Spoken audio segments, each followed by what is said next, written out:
Welcome back to another Age of Empires 4 DLC preview. Today we're going to be going over through one of our new Japanese variant civilizations, the Sengoku Daimyo. And in this video we're going to be covering everything in this overview and giving you some opinions on how we think the civilization just might play out there on the battlefield. And if you've got opinions about this, let me know down below in the comment section. We're going to be covering all of these new civilizations for Age of Empires 4. You can check out some of my previous videos already uploaded on the channel. But if you can take a second, hit this video with a thumbs up, and it helps me out, and subscribe to the channel for my upcoming guides as well. Let's dig into the Sengoku Daimyo. The Sengoku Daimyo are available with the Dynasties of the East expansion for Age of Empires 4, which is coming on November the 4th. This civilization represents the Sengoku Jidai, a period of widespread civil wars that started with the 1467 collapse of the Ashikaga shogunate. Sorry for butchering some of these words. From splintered territories arose independent lords called daimyo that struggled in constant warfare. The period came to an end in 1615 with the unification of Japan under the Tokugawa shogunate. And in Age of Empires 4, the Sengoku Daimyo civilization must shape their rule by choosing between 3 daimyo clans that each specialize in different martial fields. Unifying under a new shogunate with the powerful melee infantry of Hoto, the thunderous cavalry of Takeda, or the roaring volleys of Oda range infantry. So infantry, archers, cav, you get the picture. Let's dig into more about how the civ is going to play. Playing the Sengoku Daimyo. The Sengoku Daimyo civilization begins with a versatile economic building called the Matsuri, which boosts food income in the early ages and becomes the heart of a booming economy as it is built up. So a new economic building. In Age 2, choosing which clans are supported by building their daimyo estates will shape your armies for the coming conflicts. Each daimyo estate will provide bonuses and unlock technologies for a different class of unit. Daimyo can be called into service as well, inspiring nearby troops to fight with relentless fervor. And you can see a few pictures here of some mounted cav. These are probably, I can't tell if that's an archer unit or a sword unit. Here, I think I opened this, let's see. Do this. Yeah, let's check that guy out.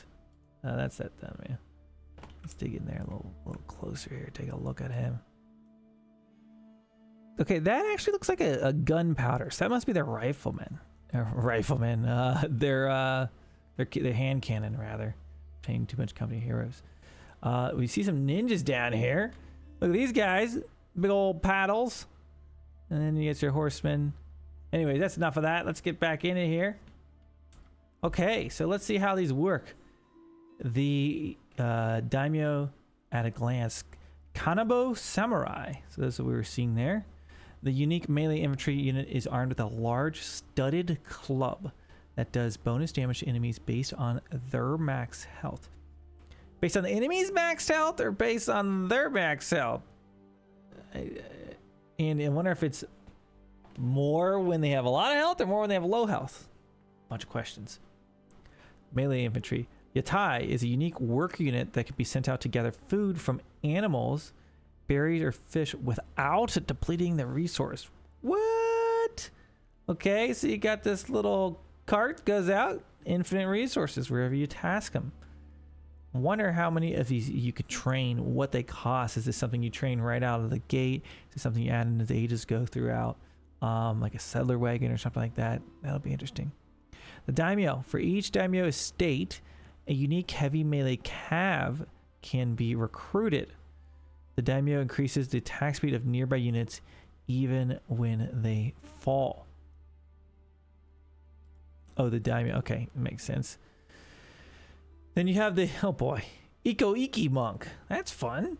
Are strong warrior monks that forego traditional targeted healing and instead heal all nearby units whenever they strike an enemy. So they provide healing as they're fighting, which is going to be interesting. If you stack a bunch of those up, Could be quite good in battle, I could imagine. Samurai bow. Technology found in the Ho Daimyo estates equips samurai with a Yumi bow that they will fire at range. What? So your samurai will fire a bow and then charge in the battle? Am I reading this correctly? Yeah, it must be. Or can you switch fire modes is what I wonder. Because it kind of looks like these guys are staying on the back line firing. Maybe you can switch fire modes? It's kind of crazy if that's the case. Mounted Samurai Odachi. Okay, so that's these. The Mounted Samurai Odachi technology found in the Tughlaq Daimyo estate changes the weapon of the Mounted Samurai to an Odachi that does more damage to infantry. Okay, so you can change. It says like it's just an upgrade for them that makes them do bonus damage versus infantry. So I wonder if it gives them range as well. It does more damage. It kind of looks like a pretty long weapon, which is why I mentioned that. I wonder if it like has more additional range or something. A lot of different units there. A lot of mechanics that we don't quite have all the details for to go crazy theory crafting yet. But let's check out them through the ages. Maybe it'll give us some more information. Okay, in age 1, the age starts with the location of deer and boar being revealed on the map. An interesting bonus. This information can be used to plan where to send yatai to bolster your food income by making food from them without needing to hunt or gather them. Oh, so you can gather from a boar without killing it? Hey, explain to me how that's supposed to work. I guess without needing to hunt or gather them. That is interesting. As the yatai fills with food, it will send food traders back to the Matsuri, building up the festival, increasing the gathering rate of nearby villagers. So look, you can actually see this little trader. So I guess, you know, the boars down here, you're gathering with your little cart, your hot dog stand. They send a trader back, and I guess that's how you drop it off, and it builds up the festival. I'm assuming you don't get the food until that's returned. Can you build that on the front line, or is that your maybe that's your town center? Traders back to the Matsuri. Okay, hold on. Let's see. Did he talk about the Matsuri already? We can versatile economic ability call the Matsuri. So I'm assuming you build that. I don't think that's your town center. So yeah, interesting. Well, I wonder, like, can you build that in the front? It sounds like it boosts around it. Kind of be a weird way to figure out how the economy is going to work and where you build some of this stuff. But let's move on to the second age.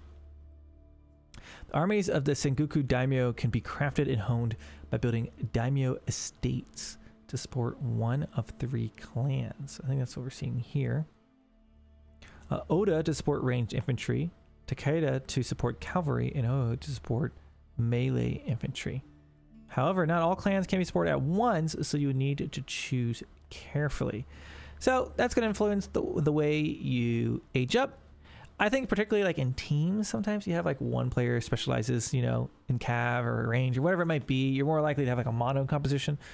Might make this a little easier. In 1v1 is going to be very interesting how you decide which way you want to, I guess, tech up and do this. But interesting. Okay, let's move on to the age 3. Cool little bridge there. With increased support of the Hog Daimyo clan, the health of melee infantry is increased. And any unit recruited from a barracks within the influence of the Daimyo state gets deflective armor. Okay, so sounds like everything can... The deflective armor, by the way, makes him like dodge the first shot or the first attack. And it sounds like when building within this influence, any unit would get that, which is pretty cool. Any unit from the barracks. Fully supporting the Ho clan with 3 daimyo states allows them to call levies from the provinces to fill the ranks at no cost. So you can get some free units there with that. And then age 4, the Oda clan could become a valuable ally in age 4. I was just talking about how you could use it. With a focus on ranged infantry bonuses and being able to unlock an early Ozutsu. We're in age 4. To devastate the enemy hordes with explosive attacks. I guess maybe you can get it in earlier ages. The Tangashima Ashigaru, an early hand cannoneer, can become the backbone of the army with the Oda clan technology to unlock a Tate standing shield. That's what we're seeing right there. Tanegashime Tate deployed when stationary, protect them from range attacks, and increase their attack range. Oh boy, I don't know about you guys, but there's a lot of new words there, a lot of new units, a lot of new systems with these different buildings and your way you're going to age up. This one isn't immediately clear to me on first glance how it's going to work out, but I feel like it'll just make sense when you start playing them. But what stands out to me is we kind of have these different ways you can specialize your army, whether it's going to be your melee infantry, your ranged, your cav. Got some neat, nice upgrades there as well. And we got new economic buildings, some interesting economy aspects with the yatai. And yeah, and of course your daimyo as well. But that is going to be the Sengoku Daimyo at a glance. Guys, let me know, is this a civilization that you're excited about? How do you think you're going to play them? What are some strats maybe you have in your mind already? Be interested to hear in the comments below.